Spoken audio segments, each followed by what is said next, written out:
RPSC 2026 के first grade में math में एक क्वेश्चन पूछा गया था कि यदि किसी गुणोत्तर श्रेणी में अनंत पदों का योग 20 है तथा पदों के वर्गों का योग 100 हो तो इस गुणोत्तर श्रेणी का सार अनुपात पता करिए। सार अनुपात के लिए हमें यहाँ 5 ऑप्शन दे रखे हैं, आपको पता करना है कि 5 ऑप्शन में से कौन सा ऑप्शन इसमें सही था। तो मैंने मान लिया कि माना अनंत पदों वाली गुणोत्तर श्रेणी का प्रथम पद ए तथा सार अनुपात आर है। अब सवाल में दे रखा है कि गुणोत्तर श्रेणी में अनंत पदों का योग 20 है। हमें पता होना चाहिए कि अनंत पदों वाली गुणोत्तर श्रेणी का पदों का योग का सूत्र होता है a बटे 1 माइनस आर, जो कि बराबर दे रखा है किसके, 20 के। तो एक समीकरण ये हो गई। देखिए ध्यान रखिएगा, जब भी जितनी अज्ञात राशियाँ होती हैं उतनी हमें समीकरण बनाने पड़ते हैं। तो हमने यहाँ पर कितनी अज्ञात राशियाँ मानी है, a और r, 2 अज्ञात राशि है, तो हमें 2 ही समीकरण बनाने हैं। तो पहला समीकरण तो ये बन चुका है, दूसरा समीकरण और सवाल में से पढ़कर बनाते हैं। फिर दूसरा समीकरण यहाँ से बनेगा, अनंत पद गुणोत्तर श्रेणी के अनंत पदों के वर्गों का योग 100 है। अगर हम किसी अनंत पदों के वर्ग कर दें तो उसका योग करने पर 100 आता है। तो ऐसी स्थिति में उसका प्रथम पद हो जाएगा a स्क्वायर और सार अनुपात जो पहले r था अब हो जाएगा r स्क्वायर, बराबर में कितना दे रखा है, 100। ये हो गया समीकरण नंबर 2।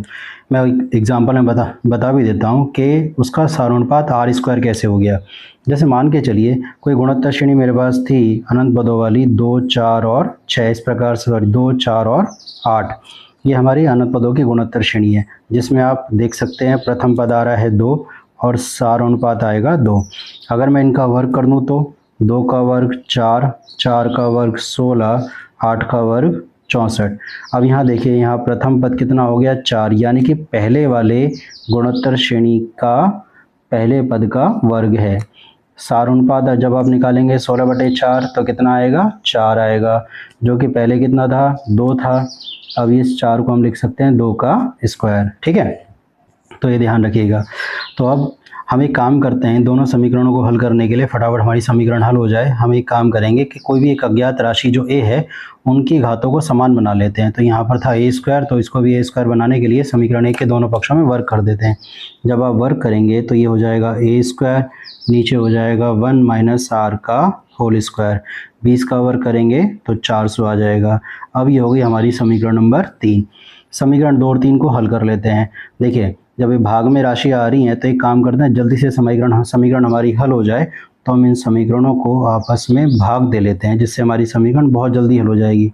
समीकरण 3 भागित 2, तो समीकरण नंबर 3 थी a स्क्वायर बटे 1 माइनस आर का होल स्क्वायर, बटे समीकरण नंबर 2 हमारी कितनी थी, a स्क्वायर बटे 1 माइनस आर स्क्वायर, बराबर समीकरण 3 का RHS वाला भाग 400, समीकरण नंबर 2 के RHS वाला भाग 100। a स्क्वायर से a स्क्वायर कैंसिल हो जाएगा, 1 माइनस आर स्क्वायर ऊपर आ जाएगा और 1 माइनस आर का होल स्क्वायर नीचे आ जाएगा। इस तरह से कट जाएंगे तो ऊपर चला गया था 1 माइनस आर स्क्वायर बटे 1 माइनस आर का होल स्क्वायर, बराबर आ गया 4।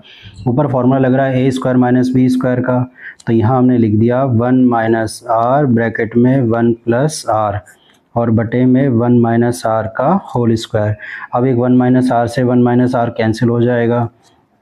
अब ऊपर है गया 1 प्लस आर बटे 1 माइनस आर बराबर 4, 1 माइनस आर का 4 से गुणा कर दिया तो ये हो जाएगा 4 माइनस 4 आर। हमें आर का मान निकालना है तो आर वाले पदों को एक तरफ कर लो, माइनस का 4 आर इधर आ जाएगा तो प्लस का आर प्लस 4 आर हो जाएगा 5 आर, और 1 उधर गया तो 4 माइनस 1 3, तो आर बराबर आ गया 3/4 5। तो इसका ये दूसरा ऑप्शन सही था।